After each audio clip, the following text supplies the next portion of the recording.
And at 4 minutes now, past the hour of 8 o'clock, I would like to welcome Brother Harrell Riley and Brother Dave into the WPKY studios this morning. How are you gentlemen today? We're doing fine. Just doing fantastic. So nice to be here. It's great to have you guys here today. A little cool start to our morning today, hadn't it? It's chilly. I wore shorts out, and I'm going back to put my pants on. I wore my long sleeve shirt today.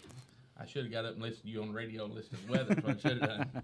I try, but yeah, I tried to say, it's a little cool if you're heading out this morning. Glad to have you gentlemen here, and of course, all kinds of happenings. Of course, Harold, you're so passionate, been so involved. You've got Soul Quest coming up in conjunction with the Eclipse coming up in August, but you're here today to more specifically, you and Brother Dave, to talk about kind of a cool event, kind of a prelude to kind of prepare our hearts, our minds to what might be coming up in August, and that is an old-fashioned tent revival that you're going to have out at the site, I do believe. Yes, sir. Yeah. Out on Highway 91, about 12 miles out, at the exact location the festival will be.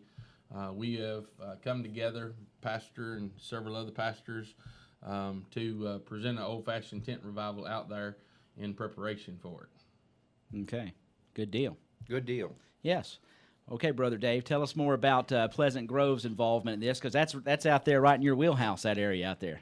It is 4 miles towards Hopkinsville. I don't know if that's north or south. Which way is that, Harold? It's actually south, probably. It'd be South south. from you. That'd be south. Yes, yeah. For me. The side and is south, 4 miles from the church, and it would be 5 miles from 672 intersection there. Okay. Our church will one of our gentlemen and several from the church will be leading the prelude on Sunday night from 6:30 till 7. Brother J.R.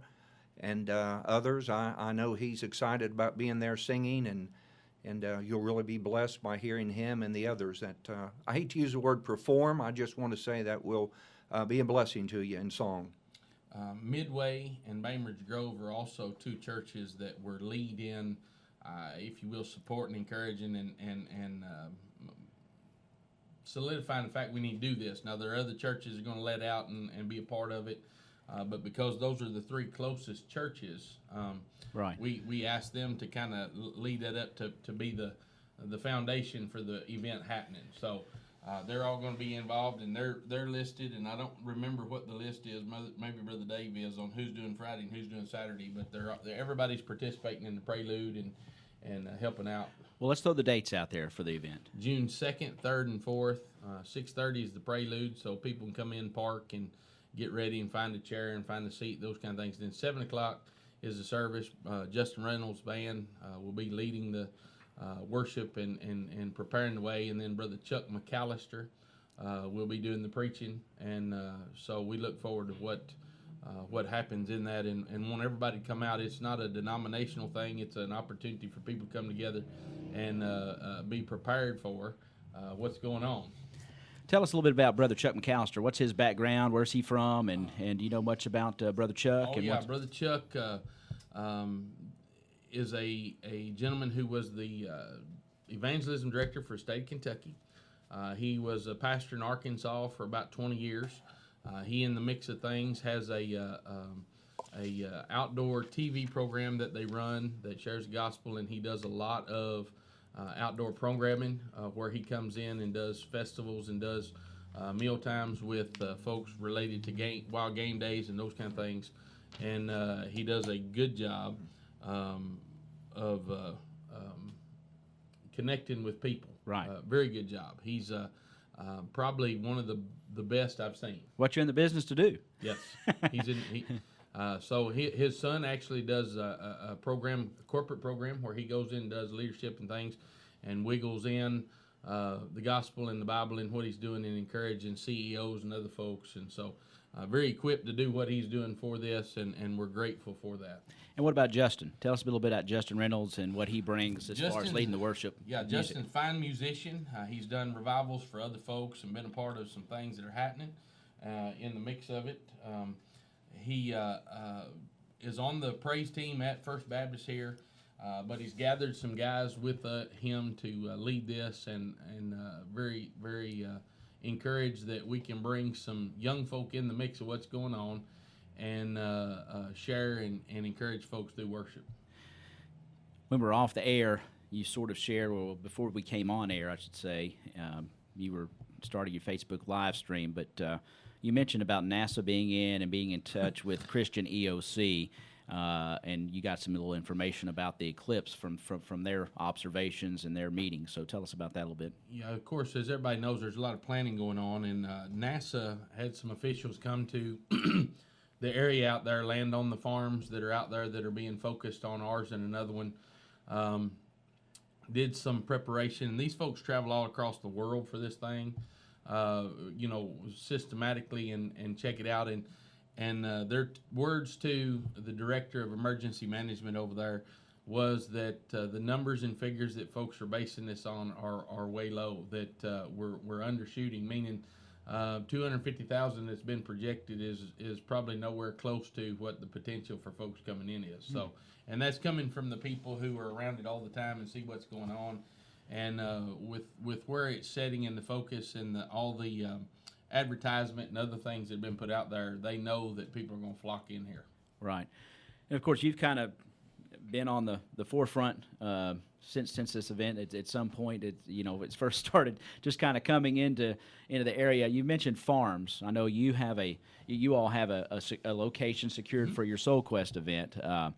I guess there are other farms out there that have been secured for other type of events. What other events might be happening out there? I know there's primitive camping maybe set up and stuff, but are there other events besides Soul Quest on other farms adjacent or close by? Well, there are other festivals and things going on in Hopkinsville, right? And there is one other farm that is kind of off the beaten path and not to deter people, but it's a little harder to get to. Right. But it is the actual pinpoint that I continue to tell folks at 1.1 mile away from us where some people are going to gather. And there's not a festival or anything going on there. It's just a gathering spot. That's the pinpoint. They made a way for people to do that, which is excellent, because we don't know how many people are going to show up out in the country. But then our festival is on the main highway, so you have to get off of 91 to get to that farm. Gotcha. And we're going to be connecting. And to be honest with you, we're excited about that because it brings more opportunity for ministry. And we're going to be having a meeting today from 10 to 2 to talk about those kind of things out at Pleasant Grove. But maybe through that process of gathering and other stuff going on there, there can actually be some other ministry going on, because there's going to be people traveling down this highway, and we've never had a traffic jam in Princeton that I know of, but there's a pretty good possibility you could get a little jammed up here in front of the radio station. Quite possible. Brother Dave, of course, you have been here about a year, I do, from what I understand. Just about, yes, sir. So are you prepared, or were you prepared for the potential? You're Pleasant Grove, I guess, pastor Pleasant Grove Baptist Church. Yes, sir. That's your church. So you're at ground zero, basically, of all this. Were you aware before you landed at Pleasant Grove what might happen or what was going on? Well, this fella here, Harrell Riley, I believe he's probably the second person other than church members that I spoke to here. And when he sort of pitched this idea, I was just overwhelmed. I'd never heard of anything like this. I think it was probably 30, maybe 40 years ago when there was something like this before a solar eclipse, and we looked at the sun or something through a hole in a piece of cardboard or something. And I've been in the ministry right at 30 years, and it's good to see more and more Christian type avenues taking, whether it going to motorcycle races, automobile races, car shows, sports events, just about anything, to be able to be a witness there. And I've been somewhat involved with this. I'm low man on the totem pole, and just to see what is being planned is just phenomenal. I mean, it really is. You would think they were planning on going up to the moon maybe, and to see this thing. I'm just waiting on some movie stars or somebody to show up. You never know. Do you have your glasses yet? I'm glad you brought that up. No, I'm going to have to hit Brother Harrell up for some. Yeah. Well, that's part of the planning today, and since you said that, one of the reasons we're to be strategic and as big as this thing is, there's some things that we have to wait on and attend to other volunteers getting those things done, As you know, when you get into an event like this, we hate to even mention it, but financials are a part of it, so we have to kind of bounce back and volley through what's going on to get things done. So that's the next thing on the agenda is ordering the glasses, and then of course Tory Hammett's in charge of the stage and all the things that are going on that side with music, and I think there's a letter going out for those that have sponsored SummerSlam before and several things. So just keep that in mind. If you can be a participant in Soul Quest, it'd be a blessing. And remind me again, because I do believe the Soul Quest will be basically you won't have SummerSlam this year. This Soul Quest event will be basically SummerSlam due to the proximity and the closeness of when SummerSlam is held. Yeah, and not to hurt Tory's feeling, Ty. It's a huge thing, and we probably physically could not pull off 2 events. But every time I drive by the Butler Yard, I'm kind of a little bit heartbroken that we're not going to be doing something in town. But at the same time, this eclipse and the 3-day festival, I think, is going to be exciting. So we really have appreciated the last 8 years of being here and gathering 2,000 to 3,000 people down on the yard and having good music. It's a good community activity, and this is just a huge blossom of that. So we hope folks will drive out there and be a part of it and be encouraged by it. So 3 full days of it. 1 day kills us. I mean, it literally it's a tough day to start at 6 a.m. in the morning, be done about 2 o'clock the next morning, and hauling and struggling and pulling. But the community comes together and things happen. Right. And so we know that through that is one of the catalysts that said, okay, go ahead and do it, that people support and participate with us. So for 3 days, we may be a little hotter and a little more tired, but I think the folks are going to come together and help us out and make that thing happen. Do you have any updates about where you are on your volunteers? And do you have? We still need a bunch. Yeah. When you're talking about 10,000 folks hitting that piece of property out there or more, based on what I just said, the projection is we need 350 volunteers. A team of people. That team to handle trash and porta potties and tents and front gates and parking and assistance, and we need nurses out there for the first aid station and communicators, and we got a team coming in to do food, and you're going to have all the booths and things. If you're out there listening and you'd like to have a booth as a civic organization or a private individual, we still need some more booths out there for that, for food vending, for just activity purposes, period. But you got an opportunity to reach a bunch of folks with your stuff. So, Kiwanis and Optimist and anybody else that wants to come out and make people aware, contact us. We want to put you up out there as a booth because it's important. Right. And you mentioned an important player. Don't want to give him a little bit of kudos, but Tory Hammett does a lot behind the scenes for you and your ministry, and especially the music and the stage wise. I mean, that's a lot of work. And I don't know that the community realizes the value of it. He spends pretty much all year from event to event communicating, connecting. And that's the reason that, for instance, this event that we're doing, just the music and the staging and stuff, I don't have a clear figure on it right now, but somewhere between 15,000 18,000 probably. But the reality is, it would be for any other group or any other presentation somewhere around 50,000 to 60,000. Yeah. But because of his diligence and watching the calendar and communicating and constantly, the Lord uses him to just pull all that thing together and has done a fantastic job since you started. Historically, it's just been it's a God thing. Yeah, we started out with Lecrae and after Edmond, and we've had, and that was at the cab, I do believe. First, you brought them up there. We've had everybody in between, and most of them hit the big charts as soon as they leave, and different things are happening with awards, Dove Awards, and other things, and we're like, as soon as they leave, we can't afford them anymore. So. Well, but you know what? And they've all been very complimentary and have enjoyed their visit to Princeton. Yes. They've touched Princeton, and no telling what that carries moving forward. Well, we have a good town here, and people need to pay attention and work off of that. Folks come in here, and we have ministry teams. I was just sharing with you. We got one coming up in a couple of weeks from Atlanta. This is their 5th time coming up. They'll be here for Soul Quest, and what happens with that is the musicians the volunteers that come, the ministry teams that show up, people who come to participate just to be look-seers.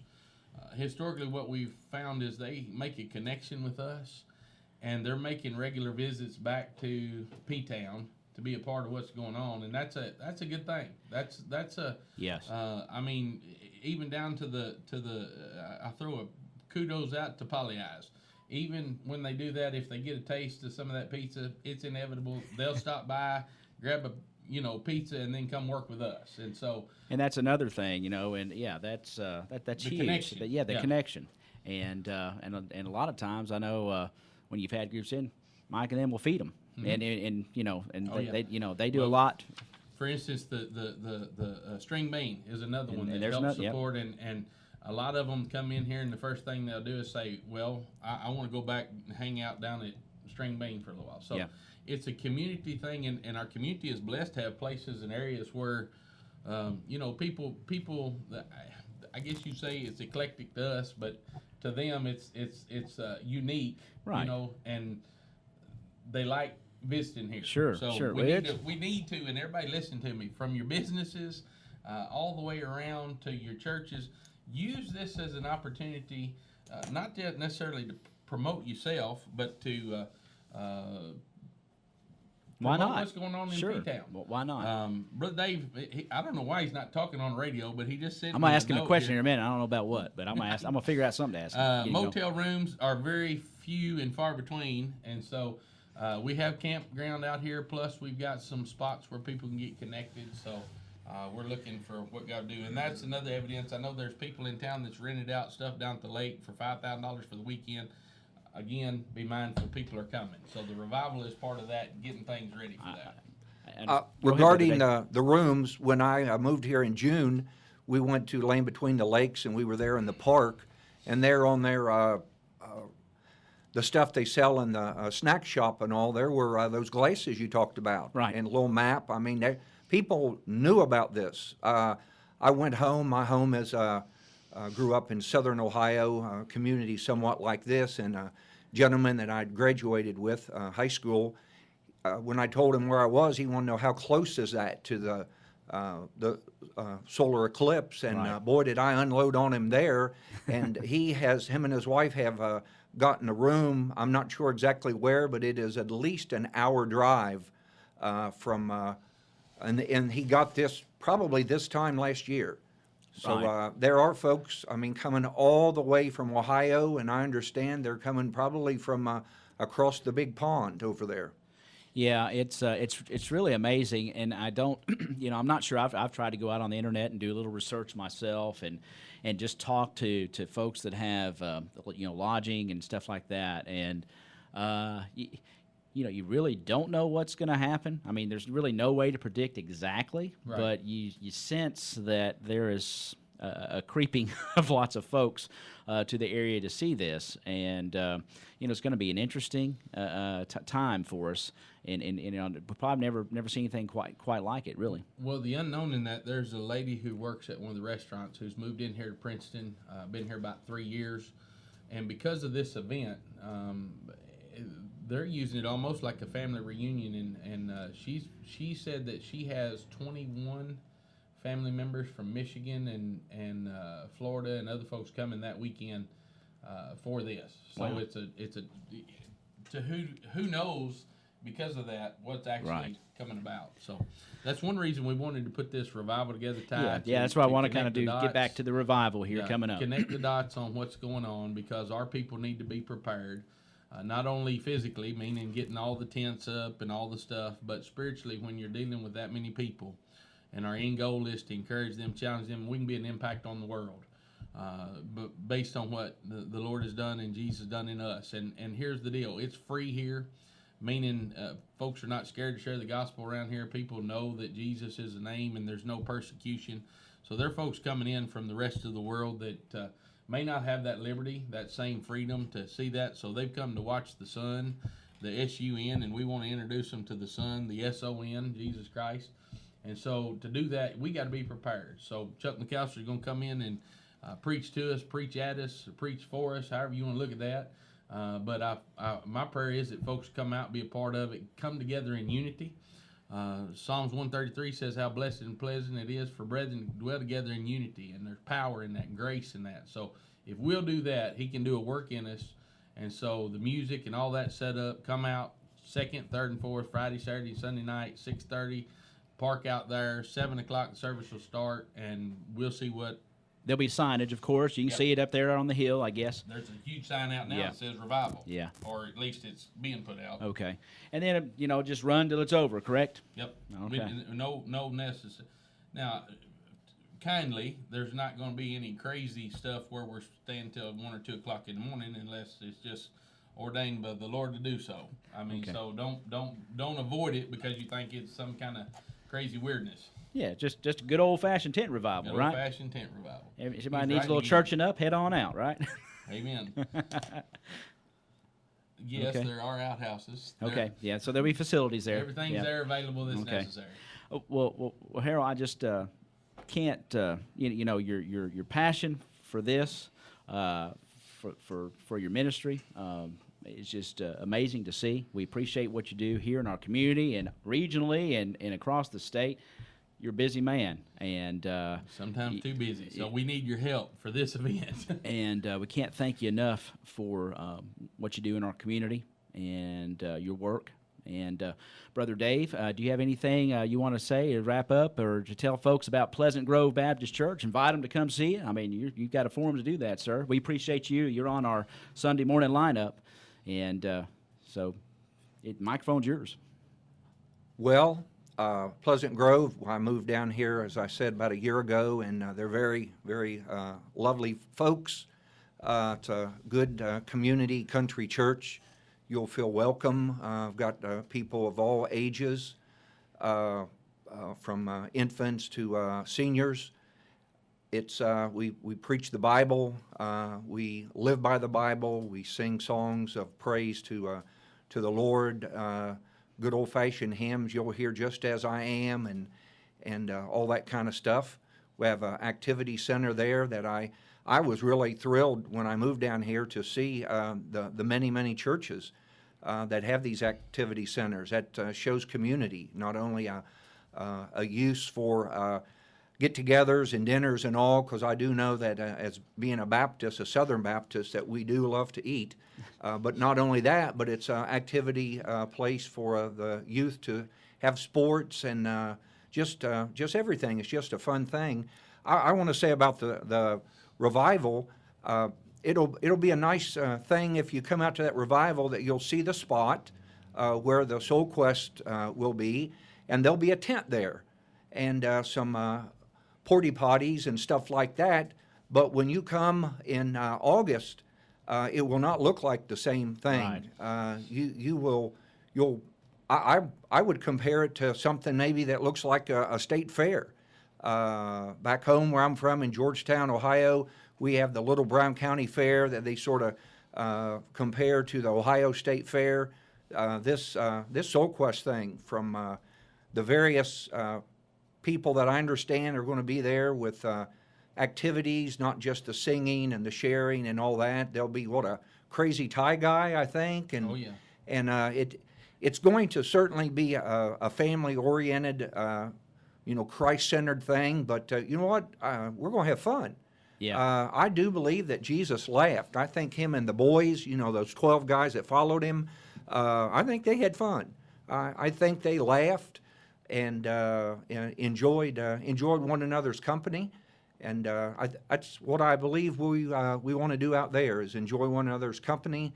And it'll be an opportunity during Soul Quest to meet folks that we might never be able to have met without this. And not only that, but there'll be some folks there that'll be won to the Lord, that if it weren't for Soul Quest and the folks coming together to share the gospel with them, who knows? This could be another Pentecost, with the folks just going all around the world sharing what God has done. I'm not trying to say this is man-oriented at all, but this all started with the idea of just a husband and wife. Just the Lord laid it on their heart, and here it's blossomed out to to be something I just believe is just monumental. It certainly see the hand of God involved in this. Very good. Yeah, Jesus definitely broke bread with his disciples and fellowshiped, and that's what this is going to be all about, is a fellowship of all faiths, all different types of people, and just enjoying a great time. Do come to this revival. It's going to be, again, June 2nd, 3rd, and 4th, beginning at 6:30 each evening out at the Soul Quest site, and that's Highway 91 South, yeah. And I was going to try to give the 14 the address. About the 14-mile 14-mile marker, yeah. You can't miss it. There's 2 huge signs Yeah. out, and we're looking forward to what the Lord does with that. Yep. You know, as Brother Dave was sharing all that, some folks may say, you ain't from here, meaning there's got to be a lot of people coming in that come from different countries and different things happening, and the mix of that is this. As you stop and talk about that, we know that there are people from Japan and other places that are shipping in. There's a group in Memphis that has said that they're bringing busloads of people up here, tour buses. So you consider that and come in, and as we get ready to close this thing out here before long, will you tell them, brother? I'm not sure what that means. Oh, okay. Well, being a pastor, we really like to have Sunday morning services, at our church, as most pastors do. And I just want the pastors to know that Sunday morning, we encourage our members, your members, to attend their local church. We are not having a service there during the revival during the revival there, to where you can go back to your churches. But we will be meeting there every night, Friday, Saturday, and Sunday at 6:30 for the prelude, and then hang on to your pews, or your chairs. You'll really be blessed by the singing from 6:30 to 7, and then the singing there, led by Brother Justin Reynolds and his group, and then the preaching from Brother Chuck McAlister. I'll tell you what, your heart will be stirred by God's word. As Ty has given us liberty to be here, as he's back at the controls here, we don't want to take too much time here, and there's other things going on, but as community, we want folks to know we support what you guys are doing out there in the community, and if there's a way we can help you or be a part of that, let us know. And take an opportunity to connect dots with WPKY here, the Tiger. They're doing some stuff with covering state championships and sporting events and community stuff, and it is a business, but at the same time, they're handling it a little different than most radio stations, and you need to take opportunity, if you're listening, to connect the tie. Grateful for new manager up here, and it's a blessing benefit to you. And if your business folks can do some advertising, other stuff, or just get on the Tiger Talk, he's going to be starting up, those kind of things. Support it, because we're fortunate to have a local radio station. We're fortunate to still have a local newspaper. We're fortunate to have some of the things we got here, and it doesn't happen unless we come together and the community builds a community. So that's exactly work right. with him, Thank you. help him, and it's just like this. We couldn't get you the information out this morning unless he was willing, and so it's a win-win situation. So give him a big shout out. Go to Facebook and click on there with them and watch the stuff online. Yep. As it's going out there. But let people know, because here's the thing. Radio's different these days. You're listening. People are watching on Facebook. However you connect to it, because it makes a difference in what's going on. So, Ty, we thank you for that. And thank you for giving us the liberty to share about the revival June the 2nd, 3rd, and 4th out on Highway 91, 14 miles out. Chuck McAlister, Justin Reynolds singing. And hey, we'll see what he does, and we'll bring you back a report. Thank you both very much, Brother Harrell, Brother Dave. We wish you much success in this endeavor. And folks, head on out. It's going to be a great 3 nights out there. You can check out the Soul Quest site and have a good old-fashioned tent revival. Whether you belong to a church, any church around here, don't belong to a church, head on out, because you will get a blessing out of it for sure. So go out there and check that out. Thank you, gentlemen, for being in our studios today, and we certainly appreciate your time and your efforts on this event, as well as moving forward with Soul Quest. So anyway, that's Brother Harrell Riley and Brother Dave Warren from Pleasant Grove Baptist Church. He's the pastor out there. And if you don't have a church, you might check out Pleasant Grove Baptist Church as well if you don't have a church home. Thank you very much, gentlemen, for being here. At 8:34, we'll have representatives coming up from the Caldwell County Farmers Market here. We're going to take a quick break for a few minutes, and we'll be back with those folks right here on WPKY, The Tiger. WPKY. This is Bill's Yard.